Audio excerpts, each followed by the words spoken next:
Fine. First நான் chief கெஸ்ட்டை introduce பண்ணி விட்றேன். இவர் வந்து ஆக்சுவலாக பேர் வந்து தங்கராசு. கவர்மெண்ட் ஸ்கூலில் ரிட்டையர்டு ட்ராயிங் மாஸ்டர் ஒர்க் பண்ணவர். இப்போ வந்து ரிட்டையர் ஆகிட்டார். ரைட்டா. எனக்கு வந்து சின்ன வயசுலேருந்தே இவரை தெரியும். எங்கள் ஊரில் எங்கள் ஊரில் வந்து இவர் ஃபேமஸ் ட்ராயிங் மாஸ்டர். இவர் கூப்பிட்றது எல்லாமே வாத்தியார் தான் கூப்பிடுவாங்க. நான் சின்ன வயசுலேருந்து நம்ம இப்போ வந்து பார்த்திங்கன்னா நிறைய டிஜிட்டல் பிரிண்டிங், ஏஐ பிக்சர்ஸ் எல்லாமே வந்துருச்சு. பட் நான் சின்ன பையனாக இருந்த காலத்துலலாம் பார்த்திங்கன்னா ஒரு கட்சி போஸ்டரோ இல்லை எதாவது ரெடி பண்ணால் ஒரு கிளாத் நீளமாக இருக்கும். அதில் வந்து பெயிண்ட் அடிப்பாங்க. கட்சி சின்னம் போடுறதாகட்டும் இல்லை வேறு எதாவது எழுதணும்னாலும் நீளமாக ஒரு துணியில் பேனர் மாதிரி எழுதி அதுதான் கட்டுவாங்க கட்சிக்கெலாம். அந்த காலத்துலேருந்து இவர் அந்த பெயிண்டிங் ஒர்க் எல்லாமே பண்ணுவார். மோரோவர் இப்போ ஃபெஸ்டிவல்ஸ்லாம் வந்துச்சுன்னு வைங்களேன். ஃபெஸ்டிவல்ஸில் ஃபேன்ஸ் கிளப்லாம் நிறையா வச்சுருப்பாங்க. ரசிகர் மன்றம்லாம் இருக்கு இல்லையா, அதுக்கு ரசிகர் மன்றத்துக்கு இந்த போர்டில் அந்த ரசிகரோட ஃபேனோட ஃபோட்டோவை போட்டுட்டு அந்த ஹீரோ ஆக்ட்ரஸ் ஃபோட்டோ போட்டு கீழே ரசிகர் மன்ற பேர், அந்த பின் நம்பர் இதெல்லாம் எழுதுவாங்க இல்லையா. அப்போது பெயிண்டில் அந்த ஆக்டர்ஸோட ஃபோட்டோஸ் வரைகிறதும் எங்கள் ஊரில் இவர் தான். ரைட். அது மட்டும் இல்லாமல் இந்த கோயிலெலாம் கோயிலெலாம் செஞ்சதுக்கப்புறம் செவுத்துலலாம் நிறைய சாமி ஃபோட்டோஸ்லாம் வரைவாங்க. கலர் கலராக ஃபோட்டோஸ் வரைகிறது, அந்த அறக்கட்டளை அந்த நம்பர்ஸ் இதெல்லாம் எழுதுவாங்க இல்லையா. அந்த பிக்சர்ஸ் எல்லாம் போடுறதும் எங்கள் ஊரில் இவர் தான். எங்கள் ஊர் மட்டும் இல்லை, எங்கள் சுற்று வட்டாரத்தில் இவர் வந்து எல்லாத்துக்குமே தெரியும். மோரோவர் இந்த பிஎட் ஸ்டூடெண்ட்ஸ்லாம் இருக்காங்க இல்லையா, பிஎட் படிக்கிறவங்க, அவங்களுக்குலாம் ஃபைனல் இயரில் அந்த ப்ராஜெக்ட்ஸ்லாம் நிறையா சார்ட் பேப்பர் போடுறதுலாம் இருக்கும். எல்லா பிஎட் ஸ்டூடெண்ட்டும் எங்கள் ஏரியாவில் இருக்கிறவங்க எல்லாமே இவர்கிட்ட தான் வந்து இந்த ட்ராயிங்கு ஆர்ட்லாம் வரைஞ்சிக்கிட்டு போவாங்க. ஸோ இவர் லைஃப்பில் ஒரு முக்கியமான இன்சிடென்ட் என்னன்னா, இவர் காலேஜ் படிக்கும்போது விச் மீன்ஸ் உங்கள் வயசில் இருந்தப்போ பிஎட் படிச்சான்னு நினைக்கிறேன். அப்போ வந்து ஒரு ட்ராயிங் அசைன்மெண்ட் கொடுத்துருக்காங்க. அந்த ட்ராயிங் அசைன்மெண்ட் வாங்குறதுக்கு பெயிண்ட்டு காசு இல்லை. அப்போ என்ன பண்ணாங்கன்னா, மற்ற பசங்கள்லாம் காசு போட்டு வாங்கி பெயிண்ட் அடித்து மிச்சம் மீதி இருக்கும் இல்லையா, அதில் தண்ணியெல்லாம் கலந்து, அப்புறம் அந்த டோர்லாம் வீணாக போன டோர்லாம் கொஞ்சம் ஆல்ரெடி பெயிண்ட் இருக்கும், அந்த பெயிண்டெல்லாம் ஸ்க்ராட்ச் பண்ணி அதில் தண்ணியெல்லாம் கலந்து ஒரு சூப்பரான ஒரு ஆர்ட் டிசைன் பண்ணி அவர் அப்போது சப்மிட் பண்ணியிருக்காரு. அந்த ஆர்ட்டு தான் அப்போ இருந்த அந்த டைமில் அவங்க கிளாஸில் பெஸ்ட்டு ஆர்ட்டாகவும் இருந்துச்சு. இது வந்து இவரோட எக்ஸாம்பிளுக்கு ஒரு சின்ன சாம்பிள்.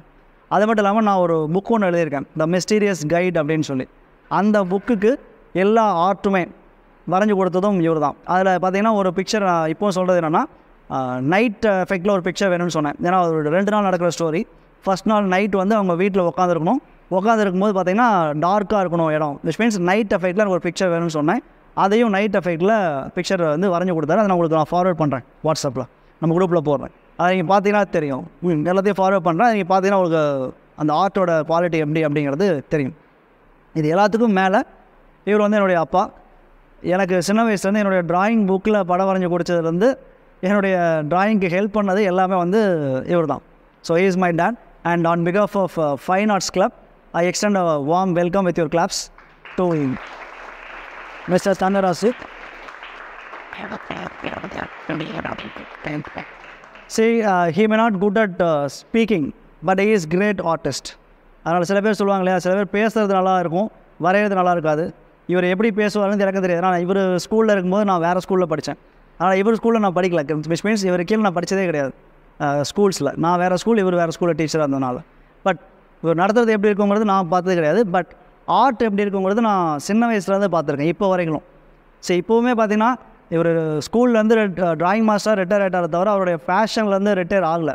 இப்போவும் ஆக்சுவலாக எங்கள் ஊரில் ஒரு கோயில் இருக்குது, அந்த கோயிலில் படம் வரைகிற வேலையை விட்டுட்டு தான் வந்திருக்காரு. இந்த மாதிரி ஃபைன் ஆர்ட்ஸ் கிளப்பில் என்னை போட்ட உடனே எனக்கு தோணுன மொதல் இடம் அந்த பென்சில் ட்ராயிங் வரைகிறதுக்காக கூப்பிட்டு வரணும் அப்படின்னு யோசிச்சேன். யாரை கூப்பிடலான்னு தோணுன்னே நம்ம கையிலே ஆள் இருக்கே, நம்ம ஏன் வெளியில் போய் அலையணுன்ட்டு நேராக ஃபோன் பண்ணேன். இப்போ அந்த மாதிரி ஃபைன் ஆர்ட்ஸ் கிளப்பில் ஒரு பென்சில் ட்ராயிங்கு ஒரு கலர் ஷேடிங்க்கும் கூப்பிட்றாங்க, நீங்கள் ஏன்னா ஒன்றா வந்துட்டு போங்க அப்படின்னா. இவர் ஆக்சுவலாக அந்த வேலையை விட்டுட்டு தான் அதுக்கு அங்கேயும் ஒர்க்கு போயிட்டு தான் இருக்குது. நான் என்ன சொல்ல வரேன்னா, ஸ்கூல்ஸில் இருந்து அவர் ரிட்டையர் ஆகிருக்கலாம், பட் அவரோட பேஷன்லேருந்து இன்னும் ஒரு ரிட்டையர் ஆகலை. இன்றைக்கி கூட என்ன சொன்னார்னா, அவரோட ட்ராயிங் இப்போ இதுக்காக ரெடி பண்ணிகிட்டு இருக்கும்போது ஒரு விஷயம் சொன்னார். என்னென்னா, இதெல்லாம் வந்து இந்த அச்சு ஆஃபீஸில் பிரிண்டிங் ஆஃபீஸ்லாம் இருக்கு இல்லையா, இங்கேலாம் கொடுத்தேன்னா என் பிக்சர்லாம் வாங்கிக்குவாங்களா, அங்கே ஏதாவது பிக்சர் வேணா கூட சொல்லி நான் வரைஞ்சி தரேன் அப்படின்னு சொன்னார். விச் மீன்ஸ் அவருடைய பேஷன் வந்து இன்னும் குறையிலன்னு நான் சொல்ல வரேன். நான் சின்ன குழந்தையிலேருந்து பார்த்தது வந்து இப்போ வரைக்கும் அந்த ட்ராயிங் அந்த ஆர்ட் மேலே இருக்கிற பேஷன் வந்து நான் அவருக்கு போகலை. ஸோ ரிட்டையர்மெண்ட் அப்படிங்கிறது ஜாபுக்கு தான் இருக்குது, நம்ம பேஷனுக்கு கிடையாது அப்படிங்கிறது தான் இவர்கிட்ட வந்து நான் கற்றுக்கிட்ட ஒரு பெரிய பாடம். ரைட். ஸோ இதுக்கு மேலே நான் பேசி உங்களை போர் அடிக்க விரும்பல. அவர் ஆர்ட்டுக்காக நிறைய விஷயங்கள் கொண்டு வந்திருக்காரு. ஸோ அது எந்த அளவுக்கு உங்களால் யூட்டிலைஸ் பண்ணிக்க முடியுமோ அந்த அளவுக்கு யூட்டிலைஸ் பண்ணிக்கோங்க. சரியா? இந்த ஃபேஸ் வரைகிறது, நோஸ்லாம் எப்படி வரைகிறது, கண் எப்படி வரைகிறது, நம்ம உடம்பு ஷேப்லாம் வரைஞ்சிருவோம். ஃபிங்கர்ஸ்லாம் வந்து வரையணுன்னா கஷ்டமாக இருக்கும். ஒரு குச்சை பிடிச்சிட்டு இருக்கிற மாதிரி ஒரு ஃபிங்கர் வரையணுன்னா இந்த ஃபிங்கரோட ஷேப் நமக்கு நிற்காது, அது ஒரு மாதிரி கசாமசான்னு இருக்கும். அதெல்லாம் இவர் வந்து நீட்டாக அதுக்கு நிறையா வரைஞ்சி வச்சுருக்காரு இவருடைய இதில். ஸோ அதெல்லாம் உங்களுக்கு தருவார், நீங்கள் அதையும் பாருங்கள். ப்ளஸ் உங்களுக்கு என்ன டவுட் இருக்குது, எப்படி வரையணுங்கிறதுல ஐடியாலஜி ஏதாவது வேணும்னா நீங்கள் இவர்கிட்ட வந்து வாங்கிக்கலாம். ரைட். ஸோ நல்ல ஆர்டிஸ்ட் நீங்கள் யூஸ் பண்ணிக்கோங்க. இந்த செஷனை வந்து உங்களுக்கு பெனிஃபிட்டாக இருக்குங்கிறது நான் நம்புகிறேன். ரைட். தேங்க்யூ.